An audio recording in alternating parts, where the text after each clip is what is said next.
Extrait du livre « Les 50 règles d'or de la gestion de conflits » par Latifa Gallo. Ne laissez pas le trop-plein s'accumuler. Un simple comportement ou un malheureux mot vous a contrarié et vous voilà hurlant sur celui qui aura eu la malencontreuse idée d'être sur votre chemin à ce moment. C'est souvent l'accumulation de petits mécontentements qui peut provoquer une fureur, car arrivera la goutte qui fait déborder le vase. Pour peu que vous soyez fatigué ou angoissé, le vase va exploser et se briser, mitraillant de nombreux éclats votre environnement. Ne collectionnez pas les frustrations, exprimez-les au fur et à mesure, même si elles ne vous paraissent pas importantes. À force d'accumulation, elles le deviendront. Parvenu à un stade d'énervement élevé, vous ne pourrez plus vous calmer. Vous verrez rouge et ne maîtriserez plus vos comportements. Cependant, la colère est peut-être l'émotion la plus difficile à apprivoiser, car elle procure le plus de satisfaction intérieure. Elle déclenche un monologue intérieur qui plonge dans l'autosatisfaction, puisque sous son emprise, un individu est persuadé d'avoir raison. Elle donne ainsi un pouvoir de persuasion qui va rendre difficile le changement de regard sur la situation. Sur le point d'exploser ? Pour vous calmer en cas de surchauffe émotionnelle, distrayez-vous en pensant ou en faisant quelque chose de plaisant. Éloignez-vous de la personne déclencheur de la source de colère. Relaxez-vous ou respirez, c'est un bon moyen pour retrouver le calme. Faites une activité physique pour décharger le surplus. Vous pouvez aussi noter sur un papier toutes les pensées qui arrivent, ce qui a pour effet de désamorcer l'agressivité. Vous pourrez ensuite retourner vers votre interlocuteur et lui exprimer votre colère de manière acceptable. La deuxième étape de la communication non violente consiste à identifier vos besoins. Lorsqu'une émotion négative apparaît, il faut savoir qu'elle cache un besoin non satisfait. Les besoins sont des énergies au service de la vie et représentent le cœur de ce qui nous anime. Ils sont universels.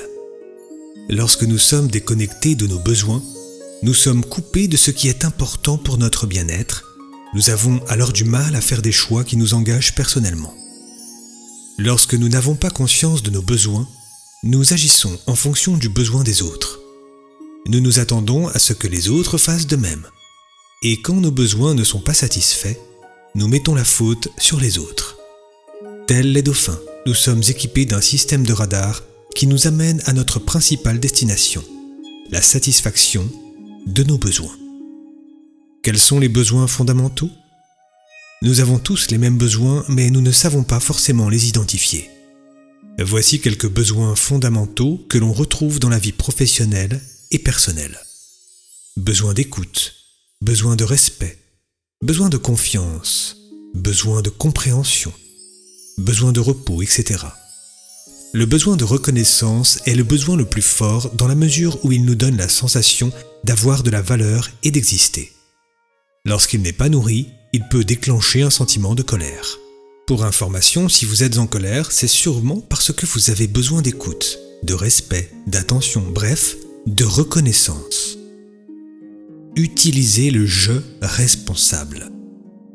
Autant le dire tout de suite, en utilisant le « tu » accusateur, vous mettez l'autre en accusation, et vous ne pouvez qu'attirer sa colère ou son rejet.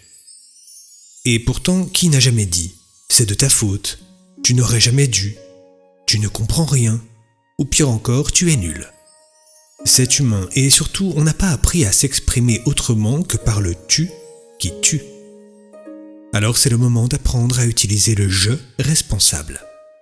C'est donc avec le « je » que vous allez informer votre interlocuteur de vos émotions et besoins. Certains peuvent penser qu'utiliser le « je » est signe d'égoïsme car on parle de soi. Eh bien justement, en cas de conflit, il est essentiel de parler de soi car c'est le seul moyen pour toucher l'autre. Notre éducation judéo-chrétienne nous a appris à nous soucier davantage des autres que de soi. Et pourtant, c'est en s'occupant de soi que l'on pourra apporter aux autres. Écoutez-vous et autorisez-vous à vous affirmer de manière responsable et constructive. Transformez vos formulations. Tu dis des bêtises devient « Lorsque j'entends ces paroles, je me sens énervé ». Tu fais n'importe quoi devient « Lorsque je vois ce travail, je suis vraiment mécontent ». Dans un premier temps, vous décrivez ce qui vous irrite, mais vous exprimez votre émotion. L'impact sera bien différent. Vous ne jugez pas l'autre. Vous parlez de vous et vous donnez toutes les chances d'amener l'autre à coopérer. Car n'oubliez pas que l'objectif est de sortir du conflit et non pas d'écraser l'autre. Vous constaterez combien il est difficile de se débarrasser des « tu » qui tuent, mais le « je » en vaut la chandelle. Pratiquez la communication non violente avec un proche. Illustrons à présent les étapes de la communication non violente à travers un exemple. Votre meilleure amie n'est pas venue au rendez-vous fixé pour aller au cinéma. Cela fait 2 fois en 1 mois qu'elle vous fait le coup. Elle ne répond pas au téléphone. Vous êtes furieuse. D'ailleurs, depuis quelque temps, vous la trouvez un peu lointaine depuis qu'elle s'est faite de nouveaux amis, dont elle vante la réussite professionnelle. Elle vous appelle le lendemain en vous disant qu'elle a oublié en prétextant une journée surbookée. La moutarde vous monte au nez et vous explosez. « Dis donc, tu te moques de moi ou quoi ? Ça fait 2 fois que tu me poses un lapin sans me prévenir. Tu es vraiment insupportable. Tu te prends pour qui ? J'en ai ras-le-bol de ton comportement. Je ne suis plus assez bien pour toi peut-être. La prochaine fois, tu n'auras qu'à y aller avec tes super nouveaux amis. » Et Vlan. Vous lui raccrochez au nez. Bon, ce n'est pas gagné. Alors imaginons que vous lui parlez par la communication non violente. Prenez d'abord le temps de clarifier vos émotions et besoins avant de lui téléphoner. Rappelez-vous que votre objectif n'est pas d'aller contre la relation, mais pour la relation. Voilà ce que vous pourriez dire grâce à la CNV. Observation. Hier, nous avions rendez-vous au cinéma, et tu n'es pas venu.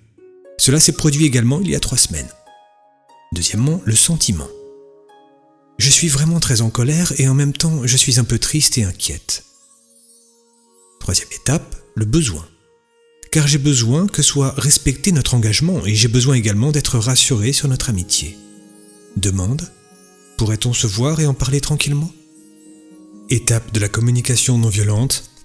Premier point, l'observation de la situation. Deuxième point, les sentiments qui m'habitent. Troisième point, mes besoins par rapport à la situation ou la personne. Quatrième point, ma demande.